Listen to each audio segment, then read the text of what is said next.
ওরা কুপাইয়া কুপাইয়া মারছে আমার মারে চোখগুলা তুলে ফেলছে আমার মারে কানগুলা এগুলা সারাটা মুখের মধ্যে ওরা শুধু কুপাইছে আমার মারে যেভাবে আমি দেখছি চোখের সামনে কুপাইছে আমার বাইরে যেভাবে দেখছি আমার বোনকে যেভাবে দেখছি এগুলো ভাবলে আমার সারা শরীর আমার বোনটাকে যে ওরা প্রথম যে একটা কূপ দিছে আমার বোনটা তখন মরে নাই আমার বোনটারে যদি তখনও যদি হাসপাতাল নিত আমার বোনটা বাঁচতো আমার বোন রুমা যে অনেক মৃত্যুর সাথে লড়াই করতেছে আমার এই বোনের মাথাটা পুরাটা বাটি আলগা করে ফেলছে ওরা কুবাইয়া আমার বোনের সারাটা অঙ্গ কুবাইতে কুবাইতে শেষ করে ফেলছে আমার সন্তানকে নিয়ে আমি বাথরুমের ভিতর গিয়ে পলাইছি আমার এই দেহ গোলারে পোকামাকড়ে কামড়াইয়া রক্তাক্ত করে ফেলছে আমার বাচ্চাগুলা এখনো পর্যন্ত অসুস্থ। আমাকে যদি কেউ প্রশ্ন করেন ডক্টর ইউনূস সরকারের যে উপদেষ্টা পরিষদ আছে তার কোন উপদেষ্টা এই সরকারের মান সম্মান সবচেয়ে বেশি ডুবিয়েছে,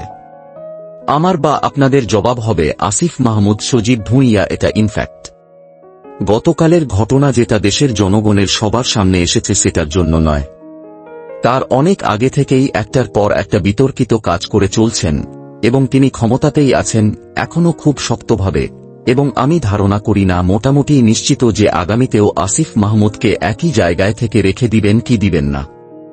এক্ষেত্রে ডক্টর ইউনূসের আচরণ বেশ খানিকটা ইদানিং আমার কাছে দানব শেখ হাসিনার মতো মনে হয়, কিন্তু শেখ হাসিনার ক্ষেত্রে আমি শক্তিশালী কারণ খুঁজে পাই, কিন্তু ডাক্তার ইউনূসের ক্ষেত্রে আমি কোনোই কারণ খুঁজে পাই না। আমি সেই জায়গায় যাব না। আমরা নিশ্চয়ই গতকালের বাংলা ভিশন চ্যানেলের নিউজ দেখেছি, লম্বা রিপোর্ট যেখানে আছে মিস্টার এলজিডি উপদেষ্টাকে নিয়ে মোবাইল চুরির মতো তুচ্ছ ঘটনাকে কেন্দ্র করেই এই হত্যাকাণ্ড। মোবাইল চুরিকে কেন্দ্র করে এবং থানায় অভিযোগকে দায়ের করা নিয়ে ঘটনাটা ঘটে, সেখানে কথা কাটাকাটি এবং তর্কাতর্কি হয়, তর্কাতর্কির এক পর্যায়ে হাতাহাতির একটা ঘটনা ঘটে এবং সেখান থেকে মূলত এই ন্যাক্কারজনক ঘটনা সৃষ্টি হয় এবং লোকজন অতর্কিত সবাই মিলে তাদের বাড়িতে হামলা করে একই পরিবারের তিনজনকে, যেখানে রুকসানা আক্তার রুবি, তার ছেলে রাসেল এবং তার মেয়ে জোনাকি, তাদেরকে নির্মমভাবে পিটিয়ে হত্যা করা হয়। আসিফ মাহমুদ সজীব ভুঁইয়ার বাবা তার এলাকায় কি করছেন আর কি করছেন না, এবং এই উপদেষ্টা পুত্রকে ভিত্তি করে এক ধরনের মাফিয়াতন্ত্র কায়েম করছেন মুরাদনগর উপজেলায় শুধু নয় সারা বাংলাদেশেও। উক্ত চ্যানেলের রিপোর্ট সেটাই প্রমাণ সহকারে বলা বা দেখানো হয়েছে। চ্যানেলটা হল বাংলা ভিশন। স্বাভাবিকভাবেই এই চ্যানেলটির মালিককে বা কারা এই রিপোর্ট করেছেন সেটা বড় বিষয় নয়, ঘটনাটি সত্য কিনা সেটা দেখার বিষয়। যেহেতু এই চ্যানেলের মালিক হলেন বিএনপির নেতা ইশরাক হোসেনের, তিনি কিছুদিন আগে ঢাকা দক্ষিণের মেয়র হওয়া নিয়ে আসিফ মাহমুদ সজীব ভুঁইয়ার সাথে সংঘাত ছিল তীব্র, তাই এই প্রশ্ন কেউ কেউ করতেই পারেন। তাই বলে তুড়ি মেরে কেউ উড়িয়ে দিতেও পারেন না যে সেই ধারণার বশবর্তী হয়েই সেটার জন্যই তিনি আক্রমণাত্মক হয়েছেন জনাব আসিফ মাহমুদ। এই ঘটনায় তা আর ফুটে আসবে না। তার বিরুদ্ধে এই ব্যাপারটা কি এতটা সরল মনে হয় আপনাদের? আমি প্রত্যেককে অনুরোধ করব আপনাদের যে এর মধ্যে অবশ্যই অসংখ্য মানুষ এই বাংলা ভিশন চ্যানেলের নিউজটা ইউটিউবে দেখেছেন। আমি তারপরও প্রত্যেককে অনুরোধ করবে রিপোর্টটা একটু মনোযোগ সহকারে দেখে রাখার জন্য। এটা নিয়ে বিস্তারিত কথা বলছি না, একের পর এক বেশ কয়েকটা ঘটনা এখানে উল্লেখ করা হয়েছে, আমি সেটা জাস্ট ব্রসলি বলে দিলাম। আপনাদেরকে একটু জানাই, কিছুদিন আগে মাদক ব্যবসায়ী অপবাদ দিয়ে একই পরিবারের মা, কন্যা এবং পুত্রকে পিটিয়ে পরে পাথর দিয়ে থেঁতলে থেতলে হত্যা করা হয়েছিল বীভৎসভাবে। সেই ঘটনায় মাদক ব্যবসার সাথে জড়িত থাকার কারণে এলাকাবাসী একই পরিবারের ৩ জনকে শোকন করেছে। ঠিক এর পরেই বের হয়ে আসলো ৩ জন মৃতের একজন পুরুষ বিএনপির রাজনীতি করতেন। সেই এলাকার আওয়ামী লীগের চেয়ারম্যান শিমুল মোল্লা হাসিনা পলায়নের পরে কিছুদিন গা ঢাকা দিয়েছিল। কয়েকদিন পরে এলাকায় ফিরে এসে বহাল তবিয়তে রাম রাজত্ব করছে, যা মন চাইছে তাই করছে। উক্ত চেয়ারম্যান এর দল যখন ক্ষমতায় ছিল তখন আসিফ মাহমুদের বাবা বেল্লাল হোসেন খুব আপন মানুষ বা ডান হাত ছিল এই চেয়ারম্যানের। এখন পালাবদলের ফলে চেয়ারম্যানকে প্রোটেকশন দিচ্ছে উপদেষ্টার বাবা বেল্লাল হোসেন, তার উপরে ভর করে যা ইচ্ছা তাই করছে। এই কারণেই টিপুল মার্ডারের ইন্ধনদাতা ও মূল আসামিকে গ্রেপ্তার করা যাচ্ছে না। এদিকে আসিফ মাহমুদ যে স্কুলে লেখাপড়া করেছে সেই স্কুলের টিচারের উপর যে মব সৃষ্টি করে বেইজ্জত করেছে তা উক্ত ভিডিওতে দেখানো হয়েছে। সে ঘটনাও নাকি পরিকল্পনা করে আসিফের বাবা এই ধরনের মব সৃষ্টি করে একজন হিন্দু মহিলা সহকারী প্রধান শিক্ষকের সাথে অপমানিত ও বিবস্ত্র করে শারীরিক অপদস্থ করার পরে সেই নিজ এলাকায় ঘুরিয়ে ঘুরিয়ে এলাকার জনগণকে দেখানো হয়েছে।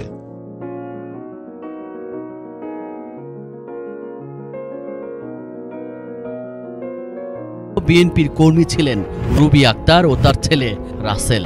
আওয়ামী লীগের পলাতক এমপি ইউসুফ আব্দুল্লাহ হারুনের পক্ষে কাজ না করায় শিমুলের ক্ষোভ ছিল দীর্ঘদিনের। নিহত রুবির স্বামীর দাবি, আকুবপুর ইউনিয়ন পরিষদ নির্বাচনেও নাকি তিনি প্রতিদ্বন্দ্বিতা করেছিলেন 2 বার। এবার জানা যাক শিমুল চেয়ারম্যানের পরিচয়। পুরো নাম শিমুল বিল্লাল, মুরাদনগর উপজেলা আওয়ামী লীগের ক্রীড়া সম্পাদক। পলাতক এমপি ইউসুফ আব্দুল্লাহ হারুনের ঘনিষ্ঠ সহচর। তিনি এই 2 নম্বর আকুবপুর ইউনিয়নের বর্তমান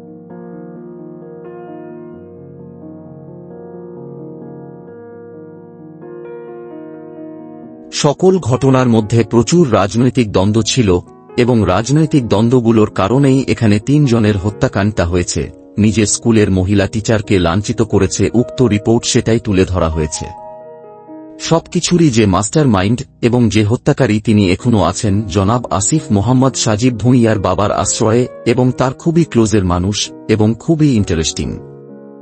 আরও ইন্টারেস্টিং তথ্য আছে।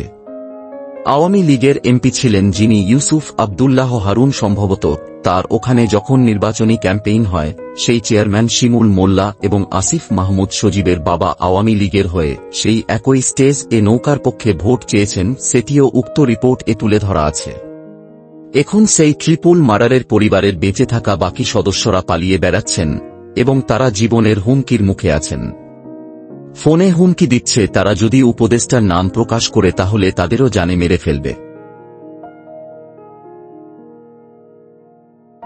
আর একটা ঘটনার দিকে আমি একটু দৃষ্টি দিতে চাই। ঘটনার কথা যে আরও একটি পরিবার এলাকা ছাড়া আছেন, সেটা হলো উক্ত স্কুলের সভাপতি এবং তিনিই একজন ব্যবসায়ী।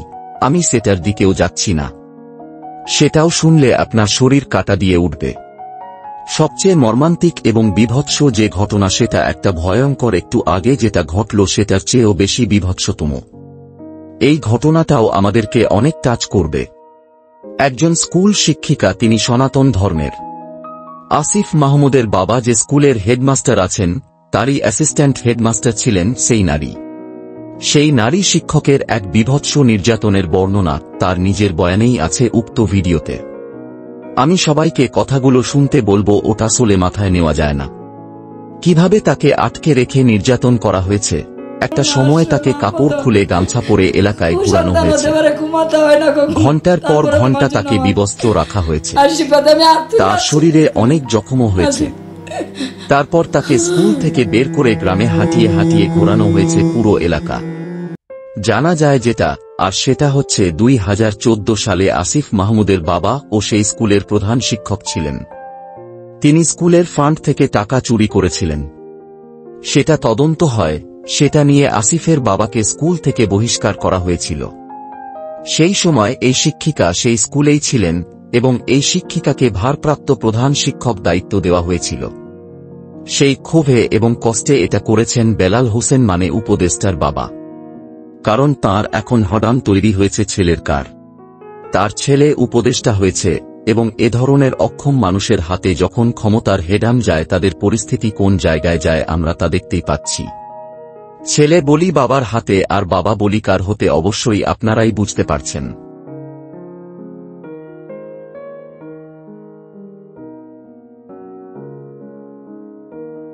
সেপ্টেম্বর দুপুরবেলা হঠাৎই একদল লোক স্কুলে ঢুকে মব তৈরি করেন এই শিক্ষকের বিরুদ্ধে। প্রথমে তাকে পদত্যাগের জন্য চাপ দেয়, রাজি না হলে এক পর্যায়ে তার উপর নেমে আসে অমানসিক নির্যাতন। স্কুলেরই একটি কক্ষে অবরুদ্ধ করে দীর্ঘ 6 ঘন্টারও বেশি সময় ধরে চলে সেই নির্যাতন। বিবস্ত্র করেও চালানো হয় নির্যাতন। যারা 2 জন শিক্ষক আছে 2 জনটাই তারাইব। আমাকে তোমরা এমন করো না গো, তোমরা এমন করো না, আমি ক্ষুধার্ত, আমি ডায়াবেটিসের রোগী, তোমরা এমন করো না, আমার খিদা লাগছে, আমার বদরছে আমার সময় যেতেছি না গো, পুরে যেতেছে গা, আমার তল পেট ফেটে যেতেছে গা। আমি ক্ষুধার্ত, আমার জল দাও, আমার বলে জলটার মধ্যে সেপ দিছে, আমার বাথরুমের মধ্যে সেপ দিছে। উপর কথা লিখেছি, এ কথা লিখেছি, এই হাবিবুল বাসার একটা 5 লইছি, 5টা লইয়া আমারে, আমি যতদিন বাচ্চাতে এটাতে আমি বলতাম না, হাবিবুল বাসার 5টা লইয়া আমার শাড়িটা গেছে টান দিত, শাড়িটা টান দেয়া তখন কিন্তু আমি আবার ফ্লোরের মধ্যে শাড়িটা টান দেয়া, শাড়িটা হালকে দেওয়া আমার 5টা